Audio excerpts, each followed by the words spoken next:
Olá, tudo bem? É,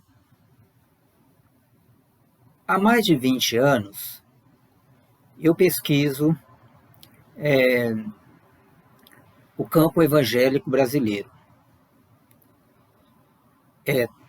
Comecei com minha dissertação de mestrado, fui para o doutorado e nesses 20 anos tenho publicado artigos, livros, alguns livros, organizado livros, escrito capítulos de livros sobre os protestantes no Brasil.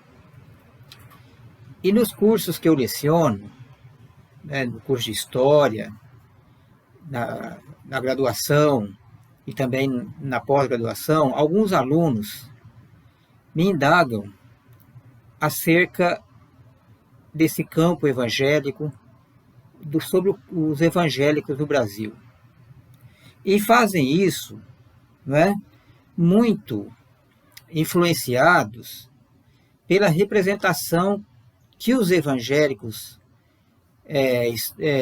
estão tendo, uma representação que é passada nas redes sociais pelo comportamento de alguns grupos evangélicos.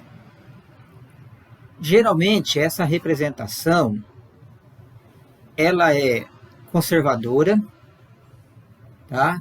São representações de pessoas, né, ligadas às igrejas evangélicas que são contra, que se colocam contra os direitos humanos, colocando os direitos humanos como coisa de bandido, que são contra a autonomia da mulher, que são contra o direito à terra aos indígenas, que são contra o direito à terra dos trabalhadores rurais, que criticam a ciência, que defendem a interferência religiosa no Estado. Então, é uma representação conservadora e também moralista, né? E moralista. Olha, por que essa representação ela é tão forte assim? Há explicações plausíveis para isso. Mas essas explicações, os estudos sobre os protestantes no Brasil, eles acontecem, os evangélicos no Brasil, eles acontecem há muitos anos aqui no Brasil. Há cursos de ciências da religião, de graduação em ciências da religião, que estudam o campo evangélico há muito tempo. Há programas de pós-graduação ligados às universidades confessionais que pesquisam esse campo evangélico há muito tempo e entendem e tratam de toda a diversidade que o campo evangélico exige e requer que se olhe para essa diversidade. Mesmo nas universidades públicas, estaduais e federais, há programas há muitos programas que contemplam linha de pesquisas ligado à história do protestantismo ou desse campo evangélico, tá? Mas apesar de toda essa gama de material produzido, teses produzidas, artigos publicados, quando essa representação conservadora ganha as redes sociais,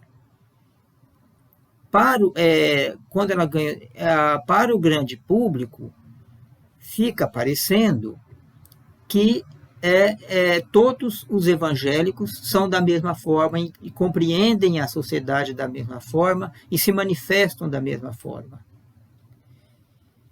E essa compreensão, né?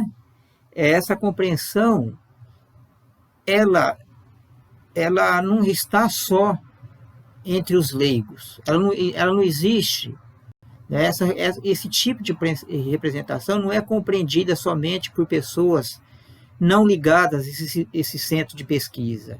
Ela é uma compreensão que é aceita, que ela é uma representação que é aceita, inclusive, por pessoas instruídas. Pessoas instruídas, pessoas com grande capacidade de articulação, de anos de atuação em outras pesquisas, na hora de tratar os evangélicos, tratam às vezes de forma rasa e às vezes com muito descaso. Tá? Olha, porque às vezes muitas vezes há todo um cuidado em se manifestar perante acontecimentos no campo da arte, no campo da literatura, no campo da política, no campo das relações, de N relações sociais. Há todo um cuidado de se manifestar, quando há alguma notícia envolvendo literatura, arte, política, há todo um cuidado, há todo uma... Agora, quando se trata de se manifestar acerca de algum acontecimento envolvendo alguém do campo evangélico, há permeia uma relação muito rasa. Eu não sei, às vezes isso acontece por falta de compreender o campo, às vezes isso acontece por convicção, por convicção, como se o campo religioso protestante, evangélico, tivesse que ser combatido, como se ele fosse único, como se não houvesse diversidade, tá? Ou simplesmente porque não conhece, Porque há toda uma diversidade no campo evangélico que deveria ser levada em consideração quando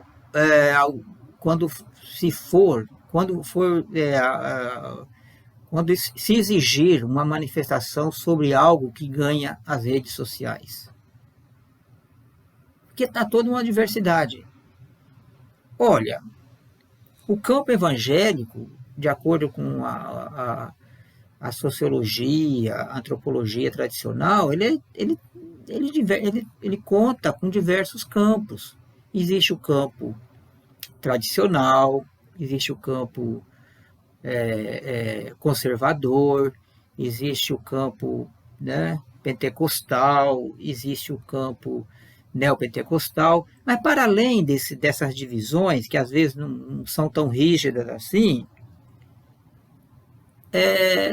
nós podemos distinguir facilmente que no meio evangélico, seja de qual igreja for, se for de qual igreja for, seja de uma igreja batista, seja de uma igreja metodista, seja de uma igreja presbiteriana, seja de uma igreja Assembleia de Deus, seja de uma igreja quadrangular, seja de uma igreja qualquer, universal do Reino de Deus, qualquer igreja evangélica, há uma divisão dentro.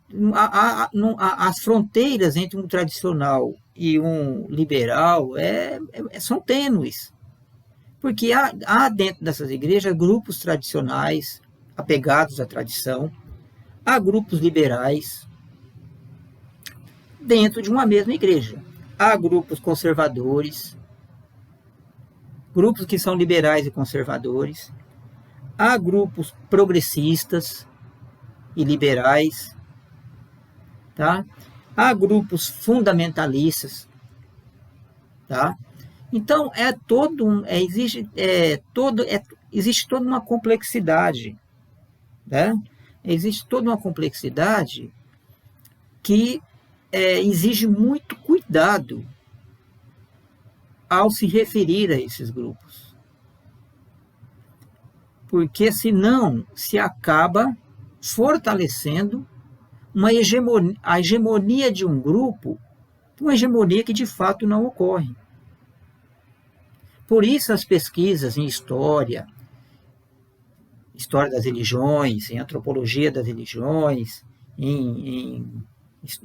pesquisas em ciências da religião, né, da geografia da religião.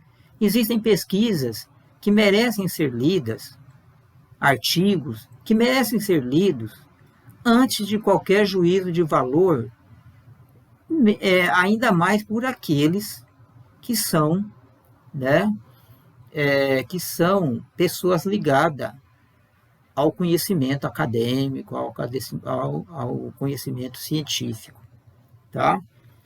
Então, eu resolvi gravar esse vídeo porque eu vou começar a lançar por aqui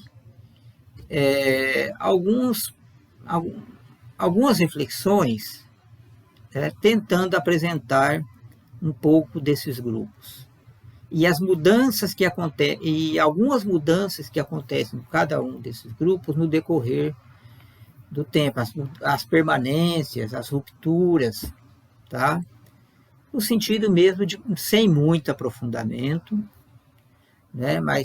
E mais para um pouco leigo, no sentido de colaborar para um debate, né, mais isento possível, né?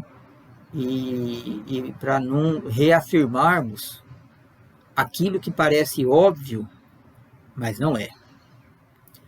Por enquanto é só, e eu volto, né, a falar mais para frente. Até mais.